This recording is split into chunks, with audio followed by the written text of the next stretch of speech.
네, 오늘 말씀 우리 함께 봉독하도록 하겠습니다. 오늘 말씀 누가복음 17장 22절에서 37절 말씀입니다. 네, 제가 말씀을 봉독하도록 하겠습니다.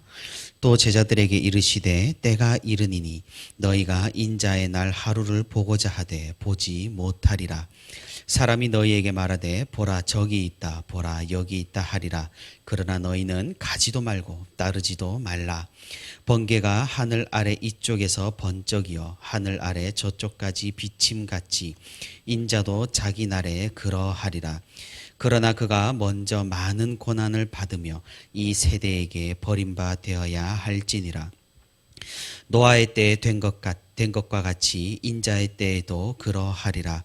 노아가 방주에 들어가던 날까지 사람들이 먹고 마시고 장가들고 시집가더니 홍수가 나서 그들을 다 멸망시켰으며 또 롯의 때와 같으리니 사람들이 먹고 마시고 사고 팔고 심고 집을 짓더니 롯이 소돔에서 나가던 날에 하늘로부터 불과 유황이 비오듯 하여 그들을 멸망시켰느니라. 인자가 나타나는 날에도 이러하리라. 그날에 만일 사람이 지붕 위에 있고 그의 세간이 그 집 안에 있으면 그것을 가지러 내려가지 말 것이요 밭에 있는 자도 그와 같이 뒤로 돌이키지 말 것이니라. 롯의 철을 기억하라. 무릇 자기 목숨을 보전하고자 하는 자는 잃을 것이요 잃는 자는 살리리라. 내가 너희에게 이르노니 그 밤에 둘이 한 자리에 누워 있음에 하나는 데려감을 얻고 하나는 버려둠을 당할 것이요 두 여자가 함께 맷돌을 갈고 있음에 하나는 데려감을 얻고 하나는 버려둠을 당할 것이니라. 그들이 대답하여 이르되 주여 어디 오니이까? 이르시되 죽음 있는 곳에는 독수리가 모이느니라 하시니라. 아멘.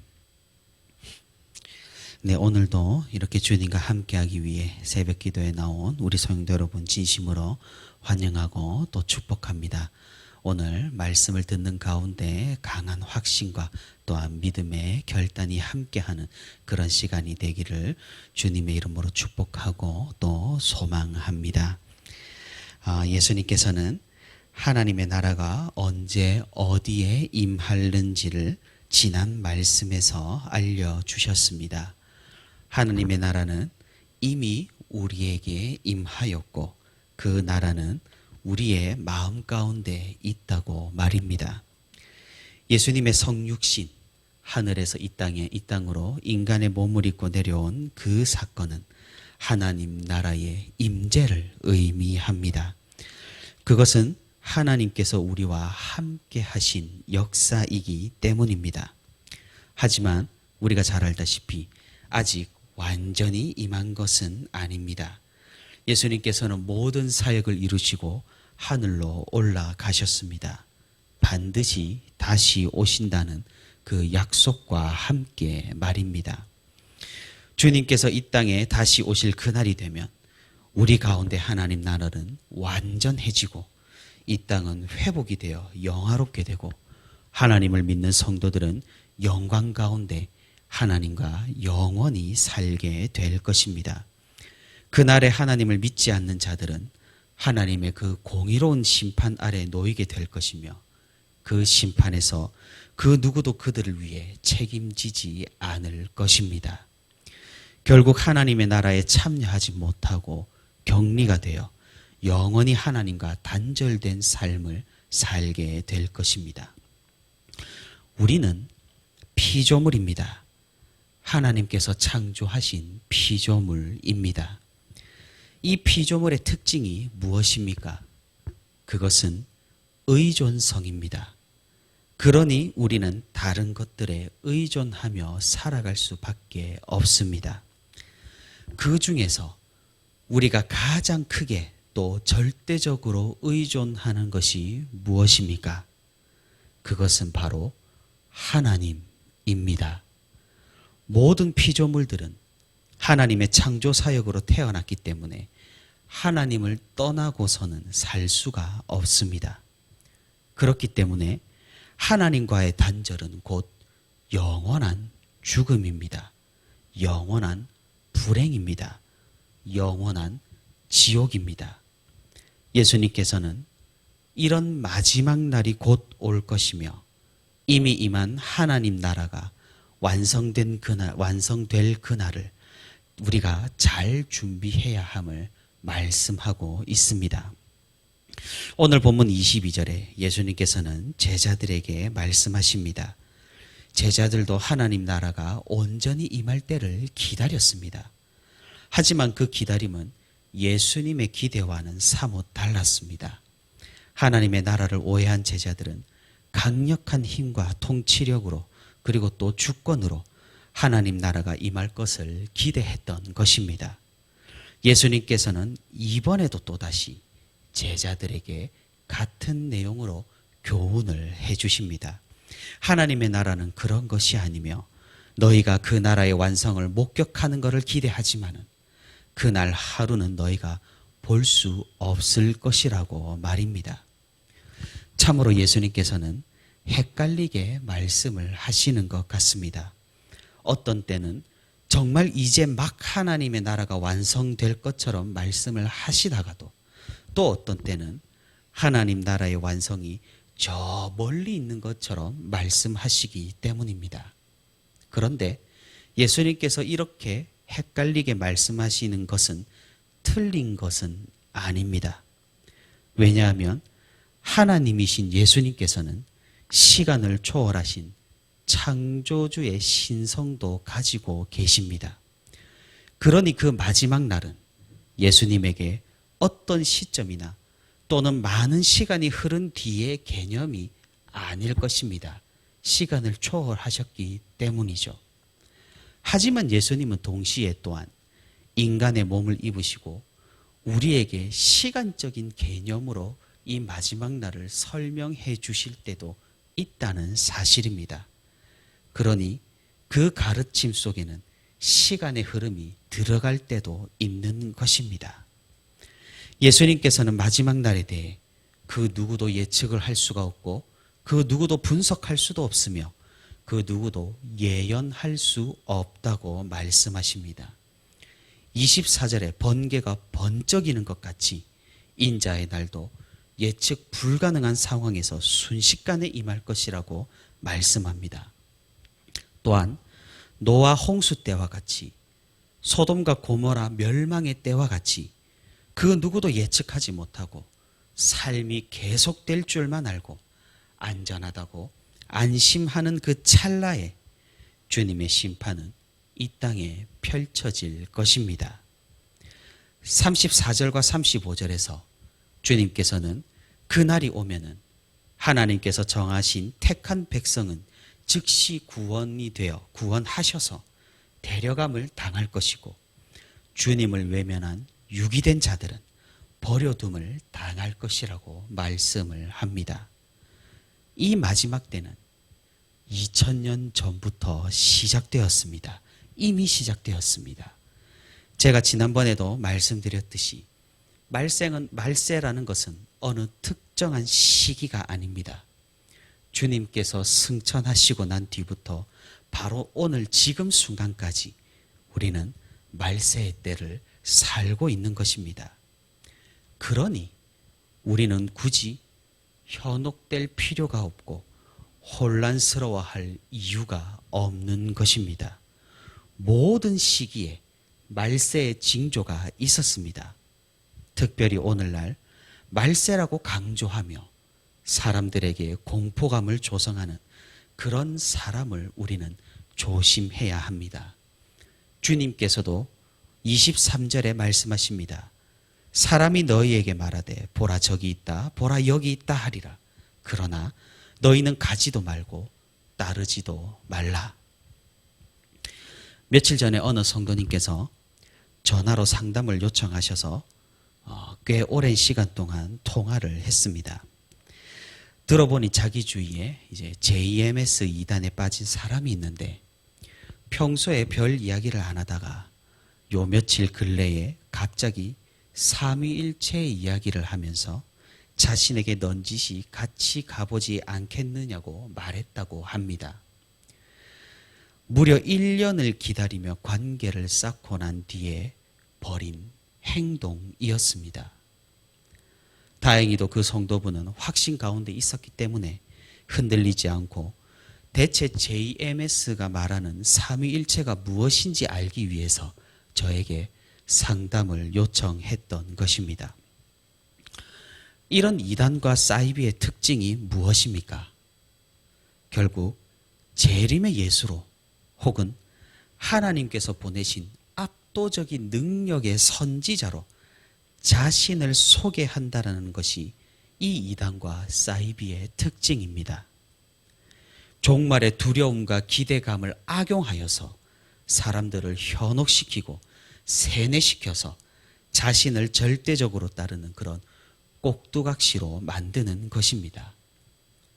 사람들이 그런 곳으로 빨려 들어가는 것이 참으로 이해가 안 되지만 이 이단과 사이비의 계략과 전술은 정말로 뛰어납니다. 관계를 이용해 사람들의 인지 부조화를 유도를 합니다. 결국 그들의 교리를 부정하게 된다면 자신이 여태까지 했던 것과 보낸 시간들과 사용한 물질들을 모두 부정하게끔 만들어서 서서히 사람들을 잠식시켜 나갑니다. 그리고 특별히 기존의 교회에 열심이던 성도들을 더욱더 유혹을 합니다. 더 높은 차원의 말씀이 있다고, 더 깊은 성경의 지식과 그런 말씀이 있다고 말입니다. 교회에서 들어보지 못하는 그런 말씀이 있다고 우리 함께 배우러 가자고 말입니다. 사랑하는 성도 여러분, 더 높은 차원의 말씀은 없습니다. 우리에겐 성경 말씀만 있을 뿐이고 이를 해석하는 것은 정통 교리에 따라야 정확합니다. 사실 이단과 사이비의 교리를 우리가 방어한다고 대비한다고 상세히 그들의 교리를 알 필요는 없습니다. 왜냐하면 확실한 진리 가운데 거하면 그런 의심과 불신을 밀어넣는다고 해도 우리는 경고할 것이기 때문입니다. 진리가 아닌 것을 굳이 궁금해하지 않는 것이 지극히 정상적인 것이며 변증과 방어를 위해서는 교역자에게 도움을 요청하는 것이 바람직한 것이죠. JMS는 자신들은 다른 이단들과는 다르다고 주장을 합니다. 자기들은 정명석을 재림 예수나 하나님으로 주장하지 않으니 자신들은 건전하다고 소개를 합니다. 그러면서 아주 이상한 이야기를 합니다. 성자 하나님이 이 땅에 오신 예수님이 아니라 지금 하늘에 계신 성부 하나님 옆에 같이 하지만 따로 있다고 합니다. 그리고 그 성자 하나님이 이 지상에 위대한 선지자를 대리인으로 보내시는데 그게 구약 시대에는 모세 등과 같은 위대한 선지자들이고 신약 시대에는 그 선지자가 예수님이고 종교개혁 시대는 종교개혁을 시작했던 마틴 루터이고 지금 시대의 위대한 선지자는 하나님, 성자 하나님이 보내신 정명석이라고 말을 합니다. 더군다나 이 정명석은 이미 매스컴에서 여성도들을 성폭행한 혐의로 방송도 되었고 실제로 구속되어 감옥에 수감되었습니다.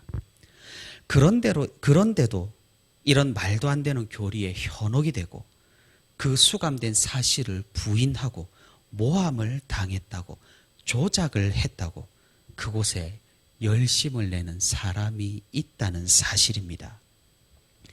지금 우리로서는 기가 찰 노릇이지만 실제로 이렇게 현혹이 되어서 열심을 내는 사람이 있다는 사실은 우리에게 큰 경각심을 심어줍니다.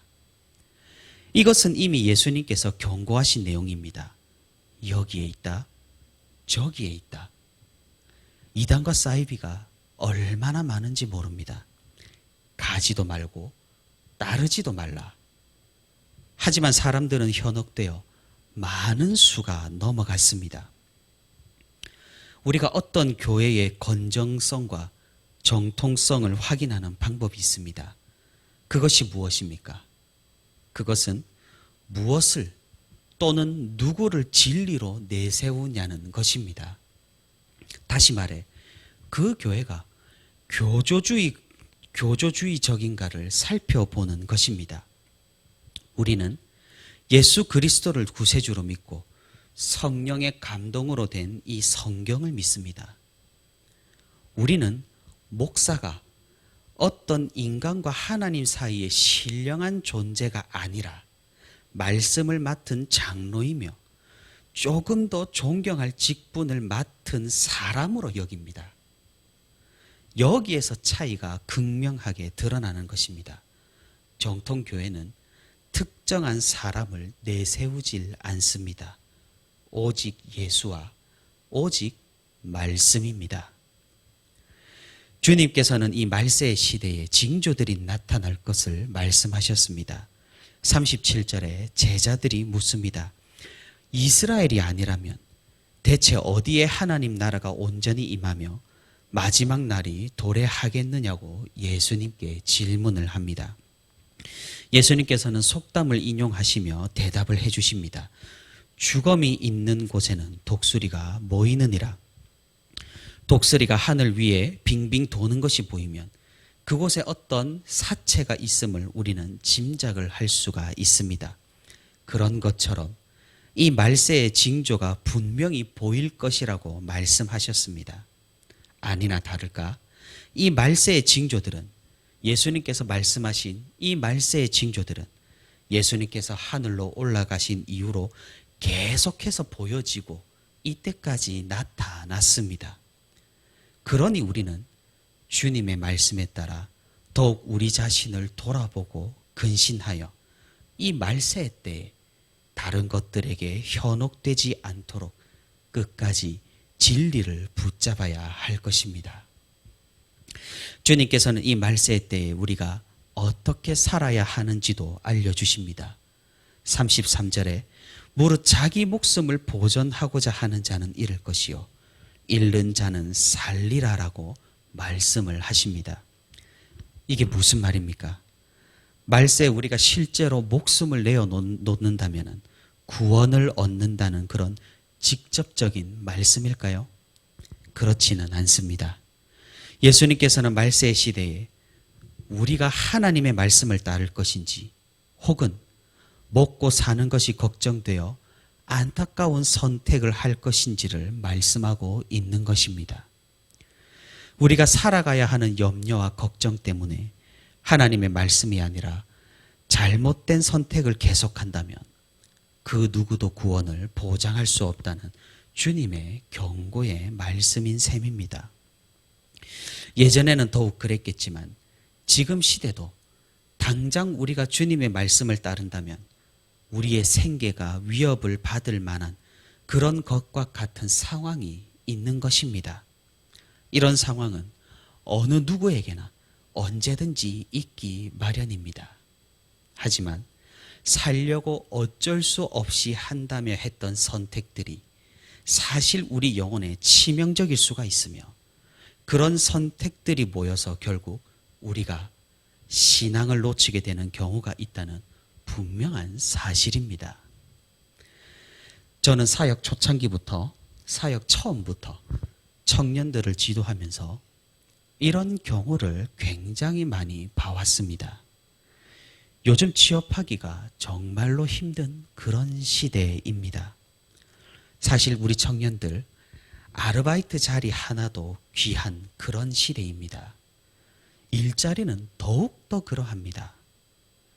주말에 일을 해야 하는, 그래서 주일 성수를 하지 못하는 그런 경우들이 생깁니다.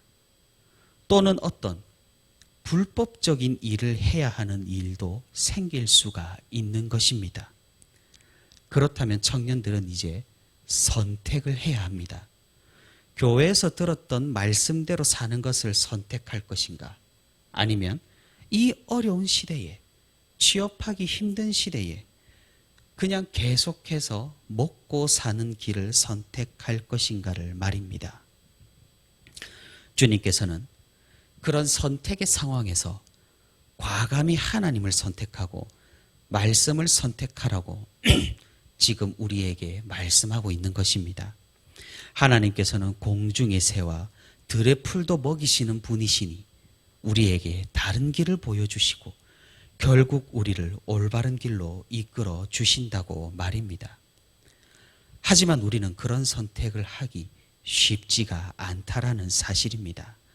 많은 청년들이 무너졌고 지금도 무너지고 있습니다. 세상과 타협하고 말씀에 대해 변명하는 것이 이제는 일상이 된 것 같습니다. 정직하게 살아가기가 그 무엇보다 힘들고 그리스도인으로서 품위를 지키기 너무 힘든 그 세상에서 우리가 큰 도전을 받는 것입니다. 하지만 사랑하는 성도 여러분, 제가 사역 초창기 때부터 봐왔던 결정적인 사실은 그렇게 먹고 사는 길을 걱정하는 것이 아니라 과감히 신앙을 따라서 믿음을 따라서 하나님을 선택한 사람들의 결말은 이전의 선택보다 훨씬 더 좋아졌으며 더욱더 하나님을 잘 섬길 수 있는 길로 하나님께서는 언제나 인도하셨다라는 사실을 저는 목격을 했습니다. 사랑하는 성도 여러분, 우리가 말세의 시대에 이 모든 것을 믿음으로 이기기를 소망합니다. 우리가 이길 수 있는 힘은 우리 자신에서가 아니라 주님에게로부터 나옵니다. 사실 이런 선택은 우리 스스로 할 수가 없고 우리 스스로는 이길 수가 없습니다. 하나님께서 우리를 인도해 주신다는 사실을 확신하는 사람만이 믿음의 선택을 할 수가 있는 것입니다. 우리에게 그 믿음이, 이런 확신이 있기를 바랍니다. 쉽지 않겠습니다만 우리는 할 수 있습니다. 그 누구보다 정직하고 그 누구보다 말씀대로 살아가며 이 세상의 빛과 소금으로 하나님의 나라를 사람들에게 보여줄 수 있습니다. 비록 우리는 넘어지고 실패하고 또는 때로는 낙심할 테지만 주님께서는 우리에게 계속해서 다시금 힘을 주시고 다시금 용기를 주실 것입니다. 이 믿음 안에, 이 확신 안에 거하는 우리 모두가 되기를 바랍니다. 주님께서는 우리에게 말세의 징조에 대해서, 말세에 우리가 살아내야 하는 그런 삶에 대해서 알려주셨습니다. 그 징조들은 두렵고 그 삶은 쉽지가 않습니다. 하지만 이 모든 것을 견디는 자만이 하나님 나라의 백성이 되며 하늘나라의 시민권을 얻을 것입니다. 비록 우리는 실패하여도 주님께서 우리와 함께 하시고 주님께서 성공하실 것입니다. 우리가 그 주님을 믿음으로 이 시대를 살아간다면 우리는 두려워하지 않을 것이고 쉽지 않은 삶이겠지만 그 삶이 기쁨이 되고 영광이 될 것입니다. 다른 것이 아닌 이 주님의 말씀을 우리가 끝까지 지키며 이 말세의 시대에 믿음으로 살아가는 저와 우리 부천시민교회 모든 성도가 되기를 소망합니다.